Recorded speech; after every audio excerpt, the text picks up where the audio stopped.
রীতিমতো হাইকোর্টের নির্দেশে পুলিশ প্রহরায় সরস্বতী পুজো সম্পন্ন করতে হবে। প্রশ্নটা শুরু থেকেই বোঝা যাচ্ছিল যে এটা পুজো নিয়ে প্রশ্ন নয়, পুজোর দখলদারি তৃণমূলের কোন গোষ্ঠীর হাতে থাকলে সেই নিয়ে হচ্ছে মারামারি। উপরন্তু এটাকে পুজো নিয়ে প্রশ্নটাকে কেন্দ্র করে এমনভাবে তৈরি করা হলো, একটা সাম্প্রদায়িক একটা উস্কানি তৈরি করে দিয়ে খানিকটা এই বিজেপিকে সুবিধা করে দেওয়া হলো, যাতে ওরা একটা সাম্প্রদায়িক উস্কানির মহল তৈরি করতে পারে। এর আগেও ছেলেমেয়েরা অভিযোগ জানিয়েছে, থানায় ডায়েরি হয়েছে, হাইকোর্টের দ্বারস্থ হয়েছে ছেলেমেয়েরা। ক্যাম্পাসের ভেতরে এই রাজ্যের সমস্ত ক্যাম্পাসে ছাত্রছাত্রীরা নিরাপদ নয়, নিরাপত্তাহীনতায় ভুগছে। এর আগেও আমরা এই কথা বলেছি। গতকাল খুব ন্যায্য সঙ্গত কারণে তারা বিক্ষোভ দেখিয়েছে। শিক্ষামন্ত্রীর কাছে জবাব নেই, সাংসদের কাছে জবাব নেই, দুজনে হচ্ছে কার্যত পালিয়ে গেল স্পট থেকে ছেলে মেয়েদের বিক্ষোভের মুখে পড়ে। ওই ক্যাম্পাসের ভেতর দিনের পর দিন ধরে বাইরের অন্যান্য ক্যাম্পাসে সাউথ সিটি কলেজের গুন্ডারা তারা যোগেশচন্দ্র কলেজে কি মাতব্বরি করতে যায়। এই সময় দাঁড়িয়ে এই যে সরস্বতী পুজোগুলো হচ্ছে, এই পুজোগুলো তো ছাত্র সংসদের নামে হচ্ছে, কিন্তু কোনো ছাত্র সংসদিত আইনগতভাবে বৈধ নয়। অবৈধ ছাত্র সংসদ যেমন খুশি টাকা তুলছে, তার কোনো ট্রানজাকশনের রিসিপ্ট নেই।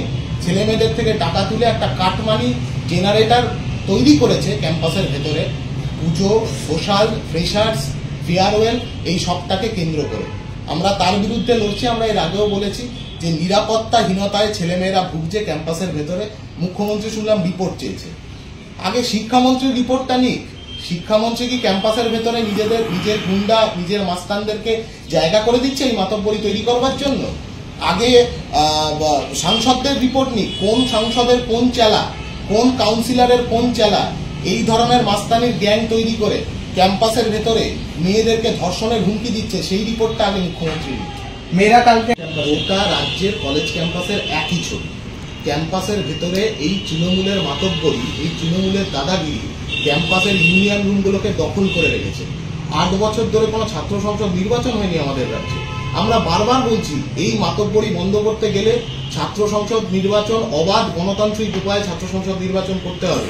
তাহলেই বোঝা যাবে যে ক্যাম্পাসের ভেতরে কারা দাদাগিরি ফলানোর জন্য আছে আর কারা পঠন পাঠন পড়াশুনো এগুলো করবার জন্য আছে। তৃণমূল যুক্ত এবং তিনি ইন্ধন দিচ্ছেন, এদিকে তুমি উল্টো কথা বলছে যে বিজেপিকে সুবিধা করে দেওয়া হচ্ছে। ওই প্রিন্সিপালকে তো সুবিধা করে দেওয়া হলো। এই যে পুজোকে কেন্দ্র করে একটা সাম্প্রদায়িক পরিবেশ তৈরি করা, ওখানে প্রিন্সিপাল চেয়েছেন বলেই এই সাম্প্রদায়িক পরিবেশ তৈরি হয়েছে। আর ব্রাত্য বসু, মালা রায়, ওভারঅল সরকার, টিএমসিপি তারা চেয়েছে বলেই উনি সুযোগ পেয়েছেন এই সাম্প্রদায়িক পরিবেশটা তৈরি করবার। আমরা পরিষ্কার বলছি, টিএমসিপির কাজ কারবার যা, সেটাই যথেষ্ট এই সরকারের অযোগ্যতাকে প্রমাণ করবার। এটা নয় কি বাংলার মাটিতে আগে তো ছিল না। এর আগেও তো কলেজে, বিশ্ববিদ্যালয়ে, পাড়ায় পাড়ায় সরস্বতী পুজো হয়েছে। ছাত্রছাত্রীরা তারা একসাথে চাঁদা তুলে সরস্বতী পুজো করেছে। এখন এই পরিবেশটাকে ম্যানুফ্যাকচার করা হচ্ছে, একটা ভয়ে আতঙ্কের পরিবেশ। পুজোকে কেন্দ্র করে একটা সাম্প্রদায়িক হানাহানির একটা পরিবেশ তৈরি করা হচ্ছে। তৃণমূল, বিজেপি এরা দুয়ে মিলে এটাকে তৈরি করছে, যাতে করে এই পুজোকে কেন্দ্র করে মানুষে মানুষে ভাগাভাগির একটা পরিবেশ তৈরি হয়ে যায়।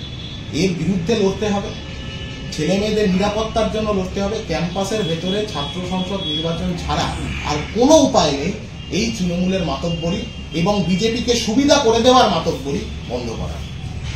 হঠাৎ করে নয়, এটা একদম পরিকল্পিতভাবে তৃণমূল, বিজেপি দুয়ে মিলে এই পরিবেশটা তৈরি করছে। আচ্ছা, এই ধরনের যে সমস্ত নোটিশ তৈরি হচ্ছে নানান স্কুলে, নানান কলেজে, সরকার কেন ইন্টারভেন করছে না? শিক্ষামন্ত্রী কেন ইন্টারভেন করছে না? পালিয়ে বেড়ানোটা কাজ শিক্ষামন্ত্রী? ওই অঞ্চলের যিনি সাংসদ তিনি কেন ইন্টারভেন করছেন না? যিনি এমএলএ তিনি কেন ইন্টারভেন করছেন না? স্কুল পরিচালন সমিতিগুলো কোথায় গেছে? স্কুল পরিচালন সমিতির নির্বাচন দীর্ঘদিন ধরে বন্ধ করে রেখেছে। যতটুকু হচ্ছে সবটুকু হচ্ছে তৃণমূলের মাতব্বরদের দখলে নিয়ে। তারা কি করছে? কেন এই পরিবেশটা তৈরি করতে দেওয়া হচ্ছে এই রাজ্যের বুকে? আগেই আমি আবারও বলছি, আগে এই পরিবেশ ছিল না। পশ্চিমবাংলায় যে কোনো পুজো, যে কোনো পরব মানুষ স্বতঃস্ফূর্তভাবে একে অপরের সঙ্গে মিলেমিশে সেই সমস্তটা পালন করেছে, কোথাও কোনো অসুবিধা হয়নি। এখন এই অসুবিধাটা তৈরি করা হচ্ছে যাতে মূল ইস্যুগুলো থেকে সরস্বতী পুজো কারা করে, পড়ুয়ারা, ছাত্ররা, ছাত্রছাত্রীরা। কলেজের মধ্যে, স্কুলের মধ্যে সেই ছাত্রছাত্রীর সংখ্যা তো প্রতিদিন কমছে, কারণ সরকার টাকা দিতে পারছে না, সরকারি টাকা খরচ করা হচ্ছে না। সরকারি টাকা খরচ করা হচ্ছে প্রতিটা পঞ্চায়েতে মদের দোকান খুলতে। প্রতিটা পঞ্চায়েতে স্কুল খুলতে, কলেজ তৈরি করতে, জেলায় জেলায় পূর্ণাঙ্গ বিশ্ববিদ্যালয় তৈরি করতে সরকার টাকা খরচ করছে না। সেটাকে আড়াল করবার জন্য এই ধরনের একটা পরিবেশ, হানাহানির পরিবেশ, আতঙ্কের পরিবেশ, ভয়ের পরিবেশ, অবিশ্বাসের পরিবেশ তৈরি করা হচ্ছে। ক্যাম্পাসগুলোকে ভয়ের চাষ করবার চেষ্টা হচ্ছে। ভয় মুক্ত ক্যাম্পাস আমরা ডাক দিয়েছি। শিক্ষামন্ত্রীকে এটা মাথায় রাখতে হবে, উনি যদি এই সমস্যার সমাধান না করেন, নিরাপত্তা যদি ক্যাম্পাসের ভেতর সুনিশ্চিত না করতে পারেন, তাহলে কালকে এক দফা পালাতে হয়েছে, এরপর গোটা রাজ্য জুড়ে ক্যাম্পাসের গেটে ওনাকে দেখা গেলেই ওনাকে ধাওয়া করবে ছেলেমেয়েরা। পালিয়ে বেড়াতে হবে, পালিয়ে বেড়ানো ছাড়া কোনো উপায় থাকবে না ডাক্তার বসু। যদি না ক্যাম্পাসগুলোর ভেতরে ছেলে মেয়েদের পঠন পাঠনের পরিবেশ, ছেলে মেয়েদের মুক্তভাবে স্বাধীনভাবে ঘোরাফেরা করবার, গণতান্ত্রিক কণ্ঠস্বর মজবুত করবার ব্যবস্থা উনি না করেন।